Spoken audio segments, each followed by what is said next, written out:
People love to say, just stop buying coffee if you want to save money. I used to believe that, too. So I cut out my $4 lattes. I packed lunch. I even skipped dinners out with friends. But after a few months, my bank account still looked the same. It was frustrating. I was being good, but my money wasn't growing. Then one night, while checking my budget app, I saw it. The problem wasn't coffee. It was 6 sneaky things I kept spending on without even thinking. Things I bought to feel better, to look successful, or to keep up with others. Things I thought were small but added up fast. That night, I made a new rule. I won't cut joy. I'll cut waste. And that one mindset shift changed everything. In this video, I'll show you the 6 things I stopped buying, everyday habits that silently drain you money. Once I cut them out, I saved thousands and started investing smarter. It's not about being cheap. It's about choosing freedom over impulse.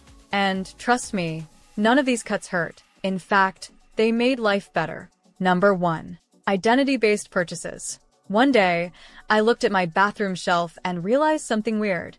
I had 3 types of fancy face creams, 2 serums, and an expensive shampoo set. The crazy part? I didn't even know if any of it worked. I just liked how it looked. I bought those things not because I needed them, but because they made me feel like a better version of myself. Like I was successful, calm, put together. It wasn't about the product, it was about the image. This is called identity-based spending. We buy things to show, even just to ourselves, who we want to be. It could be skincare, expensive notebooks, the latest water bottle, or tech accessories. It's not about the use, it's about the vibe. The wellness and self-improvement market knows this. That's why so many products are marketed with clean packaging, soft colors, and calming words. They don't just sell a product, they sell a personality. But here's the truth. Those things didn't really change my life. They just drained my wallet. So I stopped buying based on who I wanted to look like and started spending based on who I wanted to be. I invested in learning, my side hustle, and my actual health, not just the aesthetic of it. Now I ask myself before every pretty purchase, do I want the product or do I just want the feeling it gives me? That one question has saved me hundreds and helped me stay true to myself. Number 2. Upgrades for a home I didn't own. I used to spend hours scrolling through Pinterest and Instagram, saving photos of perfect apartments, neutral colors, cozy lighting, stylish shelves.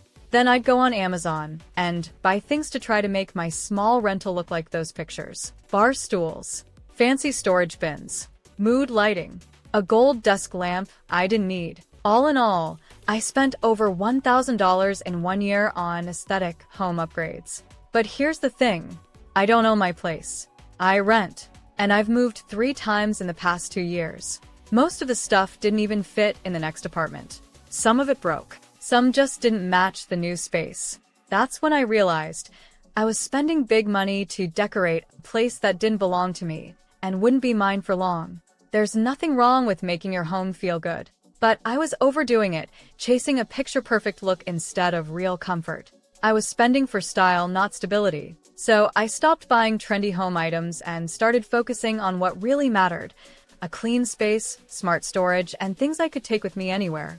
I also started saving for a future home, something I could own. Now, instead of upgrading someone else's property, I'm building the life I want long-term. Before you buy that cute side table, ask yourself, will this still work for me in 5 years or in a different home? If not, skip it. Number 3. Eating out for the aesthetic, not the food. I used to go out to eat a lot, not because I was hungry, but because the place looked cool. You know the type. Neon signs, hanging plants, marble tables, and picture-perfect food. It wasn't just dinner. It was a whole vibe. But one day, I looked at my bank statement and saw I had spent over $200 that month on just cute meals. Not date nights. Not celebrations. Just random outings where I barely remembered the food, but I did post it on Instagram. That's when it hit me. I wasn't paying for food. I was paying to feel like I was living a certain lifestyle. It was all about the aesthetic, not the experience. We often eat out to feel fancy, social, or in the moment, even if we're not really enjoying it. Social media plays a big role here. It makes every meal look like a mini vacation. But all those small dinners and brunches add up fast. So, I made a change.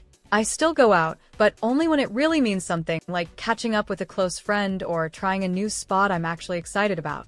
Before booking that trendy restaurant, ask, am I hungry? Or am I just looking for a moment that looks good online? Number 4. Buying courses instead of building skills.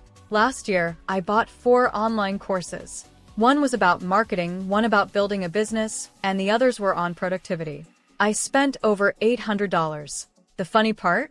I never finished even one of them. At first, I felt excited. Buying a course made me feel like I was improving myself, like I was doing something smart for my future.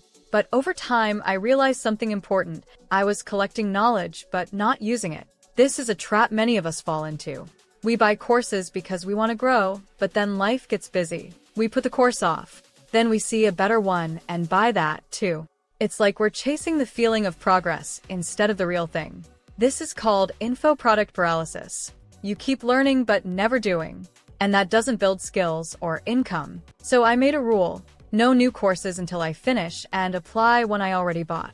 I picked one course, did the work step by step, and used the skills to offer freelance services online. Within 2 months, I made back the money I spent and more. The course wasn't magic, but actually using it made the difference. Before buying another course, ask yourself, have I fully used what I already have? If not, start there. Learning is great, but doing is what pays off. Number 5. Leveling up. Wardrobe that wasn't for me. When I got a new job, I thought I needed a whole new wardrobe to look the part. So I went shopping.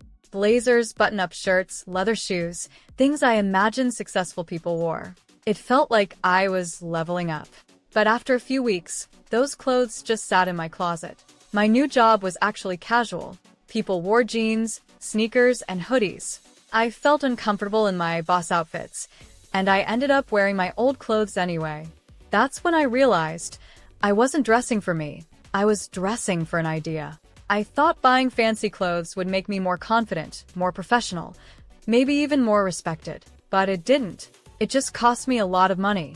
We often buy clothes to fit a role we think we should play, not the life we actually live. It's easy to fall into this trap, especially when social media shows polished people with perfect style. So, I stopped buying outfits for the version of me I hadn't become yet. Instead, I built a small wardrobe of things I truly liked and felt good wearing every day. I also sold the items I never wore online and made back a few $100s.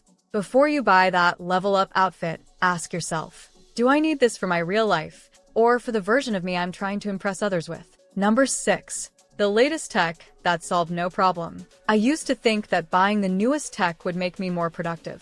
A better phone, a new laptop, fancy headphones, a smartwatch.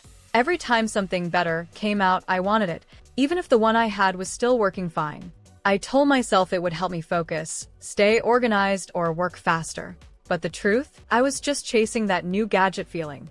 It felt good for a few days, and then nothing really changed. I realized I wasn't solving a problem. I was just spending money trying to feel more upgraded. I didn't need better tech. I needed better habits. For example, I bought expensive noise-canceling headphones to help me focus, but I was still distracted. What actually helped? Turning off notifications and setting a 25-minute timer. Free. We often think new gear will fix our problems. But most of the time, what we need is already in front of us. We just have to use it right. So I stopped upgrading just because something was new. I made a rule. I only buy new tech if it fixes a real issue in my daily life. Otherwise, I keep what works. And with the money I saved, I took one online course that helped me start a small side hustle. That single choice brought in more income than any gadget ever did. Ask yourself, do I need this new tech, or do I just want to feel like I'm doing better? Cutting these things was about getting honest with myself. I realized I wasn't spending money to improve my life. I was spending to feel like I was improving it. But once I stopped buying out of habit, pressure, or emotion, everything changed. I saved and used the money to invest in things that actually helped me grow, skills, savings, and small projects that could earn me more in the future. That's the power of switching from consuming to compounding. You don't need to give up everything you enjoy. Just stop spending on things that don't bring real value. When you spend with purpose, your money works for you, not the other way around. Now, if you want to learn how to achieve financial success, then watch this video next. If you made it to this point in the video, please like and subscribe to the channel to see more content like this. Thanks for watching, and I'll see you in the next video.